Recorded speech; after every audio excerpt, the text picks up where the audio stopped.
রাগের মাথায় আপনি সন্তানকে বললেন তুই মর, ফেরেশতারা বলল আমিন।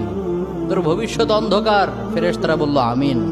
রেগে মেগে আপনি আপনার মেয়েকে বললেন জীবনেও তোর কপালে স্বামীর ভাত জুটবে না, ফেরেশতারা আবারও বলল আমিন। আচ্ছা, আপনি না সেই ব্যক্তি যে তার নিজের জীবনের চাইতেও সন্তানকে বেশি ভালোবাসেন? আপনি না সেই ব্যক্তি যে তার সন্তানের জন্য হাসতে হাসতে নিজের জীবনটাও দিয়ে দিতে পারেন? আপনি না সেই ব্যক্তি যে আল্লাহর কাছে নিজের চাইতেও সন্তানের জন্য বেশি দোয়া করে? তাহলে কি করে নিজের হাতে নিজের সন্তানের এত বড় ক্ষতি করতে পারলেন? Doesn't make any sense. Common sense বলতে কিচ্ছু নাই আপনাদের।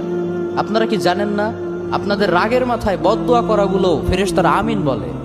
দাওয়াতুল ওয়ালিদ আলা ওয়ালাদি, বাবা মা তার সন্তানের জন্য যেই দোয়া করে সেটা ভালো হোক কিংবা বদদোয়া হোক, আল্লাহ সেটাই কবুল করে নেয়। এজন্য খবরদার, নেভার কার্স ইউর চিলড্রেন। রাগের মাথায় কখনো সন্তানকে অভিশাপ করবেন না। খুব বেশি রাগ